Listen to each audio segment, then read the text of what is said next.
दोस्तों, भारत की मोदी सरकार ने देश की सुरक्षा के लिए बॉर्डर पर वर्षों से चली आ रही रीत और सोच को बदल दिया है। वो बॉर्डर पर कुछ ऐसा करने जा रही है जिससे दुश्मन देश की नींद उड़ना तय हो गया है।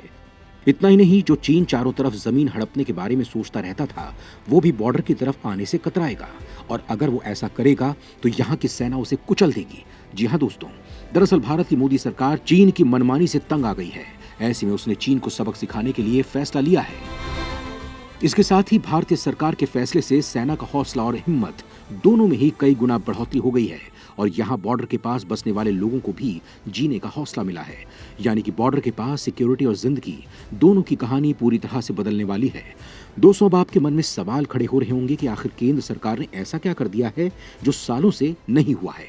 यहाँ ऐसे कौन से कदम उठाए जा रहे हैं जो आज तक नहीं उठाए गए हैं। इन सभी सवालों के जवाब हैं फ्रंटियर हाईवे। जी हाँ दोस्तों, दुश्मन चीन के खतरनाक मंसूबों को नाकाम करने के लिए मोदी सरकार ने भारत, चीन, तिब्बत और म्यांमार की सीमा पर 1700 किलोमीटर लंबे फ्रंटियर हाईवे को बनाने की मंजूरी दे दी है।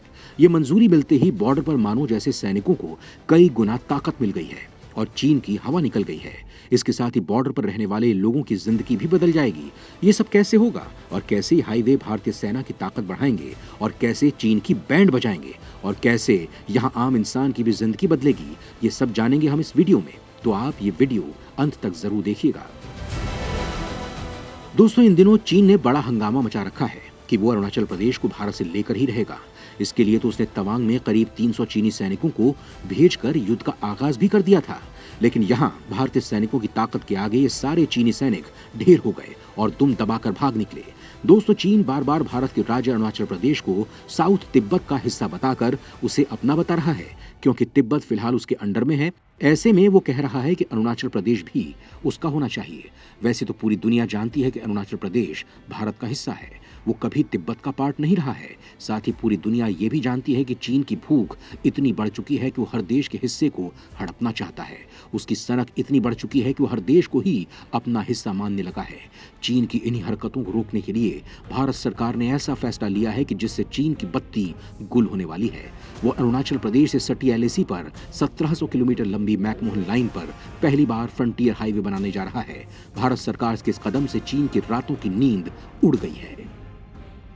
दोस्तों, पिछले 7 दशकों से केंद्र सरकार की नीति रही है कि जो बॉर्डर एरिया है उन्हें ज्यादा डेवलप नहीं करना चाहिए, क्योंकि इनका मानना था कि अगर यहाँ से हमारे दुश्मन जैसे पाकिस्तान और चीन एंट्री करने की कोशिश करते हैं तो यहाँ इंफ्रास्ट्रक्चर की कमी यानी सड़कों की कमी की वजह से वो एंट्री नहीं कर पाएंगे। साथ ही भारत की सुरक्षा को खतरा भी कम होगा।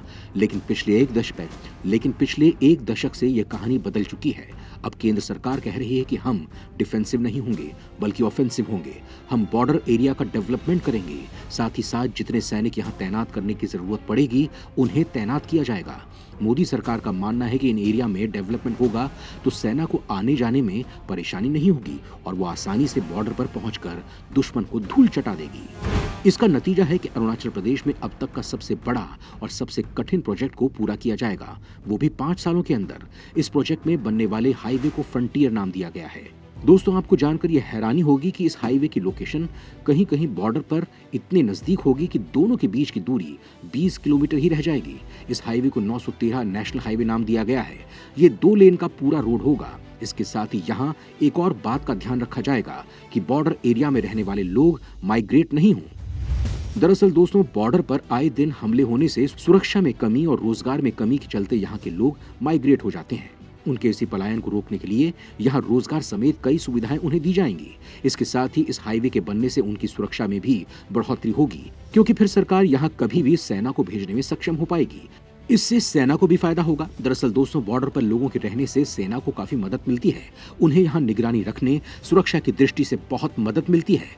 इसके साथ ही इस हाईवे से जो सबसे ज्यादा फायदा होने वाला है वो ये है कि इसके जरिए हम कभी हथियारों या सेना से जुड़ी जरूरतों को कभी भी पहुंचा सकते हैं। पहले सड़कों का निर्माण नहीं होने से ट्रांसपोर्टेशन में काफी दिक्कत आती थी, लेकिन अब ऐसा नहीं होगा। दोस्तों, इस हाईवे की पूरी डिटेल की बात करें तो इसकी शुरुआत तवांग के पास स्थित वेस्ट कामेंग जिले से होगी। तवांग में चीन को लेकर विवाद जारी है। ऐसे में वेस्ट कामेंग से इसे शुरू किया जाएगा। यहाँ से होते हुए ये ईस्ट कामेंग और तिब्बत के पास के एरिया से गुजरते हुए ये म्यांमार के पास विजयनगर में ये खत्म हो जाएगा। इस पूरे प्रोजेक्ट को 9 फेज में बनाया जाएगा। करीब 27,000 करोड़ की लागत से बनने वाला यह हाईवे चीन से सटी पूरी एलएसी को एक माला में जोड़ देगा। वहीं केंद्र सरकार ये कोशिश कर रही है कि इस लागत को थोड़ा कम किया जाए। दोस्तों, इस हाईवे की जो सबसे बड़ी बात होगी वो ये है कि इसका 800 किलोमीटर का कॉरिडोर ग्रीन फील्ड होगा। ग्रीन फील्ड का यहाँ मतलब है कि यहाँ पहले कभी रोड नहीं बना है, जो भी कभी बना है वो कच्चा है। ऐसे में इस 800 किलोमीटर के कॉरिडोर को फिर से बनाया जाएगा। इसमें कई जगह ब्रिज और टनल भी बनाए जाएंगे। हाईवे के इस प्रोजेक्ट को लेकर जो भी सैंक्शन होने हैं उन्हें साल 2024-25 तक पूरा कर लिया जाएगा। फिर उसके अगले 2 सालों में इस हाईवे को बना दिया जाएगा, यानी कि आने वाले साल 2026-27 तक इसे शुरू कर दिया जाएगा। दोस्तों, इस प्रोजेक्ट की शुरुआत साल 2014 में जब किरण रिजिजू लॉ मिनिस्टर थे, इसके साथ ही वो मिनिस्टर ऑफ होम अफेयर्स भी थे और ये बॉर्डर अफेयर की चीजें को देखते थे। तब उन्होंने ये प्रोजेक्ट प्रेजेंट किया था। इस तरह के इंफ्रास्ट्रक्चर बॉर्डर एरिया पर होने चाहिए जिससे देश की सुरक्षा में बढ़ोतरी हो सके। उनके इस प्रस्ताव के बाद इस पर काम किया गया और ministry of road and transport highway को पूरी डिटेल भेजी गई। यहाँ हम आपको ये भी बता देते हैं कि इस पूरे प्रोजेक्ट को ministry of road transport and highway द्वारा बनाया जा रहा है। इसके साथ ही इस प्रोजेक्ट के साथ कुछ इंटर कॉरिडोर भी बनाए जाएंगे, यानी कि जैसे कि अरुणाचल प्रदेश के कई जगहों पर ग्रामीण इलाके हैं, उन्हें रोड के जरिए इस हाईवे से जोड़ दिया जाएगा, जिससे यहाँ के लोगों को आने जाने में काफी सुविधा मिलेगी। दोस्तों, भारत में जब इस प्रोजेक्ट को लेकर चर्चा चल रही थी तब चीन ने इसका ऑब्जेक्शन किया था। उसने चेतावनी देते हुए कहा था कि जब तक अरुणाचल प्रदेश का मसला सुलझ नहीं जाता तब तक भारत सरकार यहाँ कोई भी बड़ा प्रोजेक्ट लागू नहीं कर सकती है। लेकिन भारत चीन की कहां सुनने वाला है।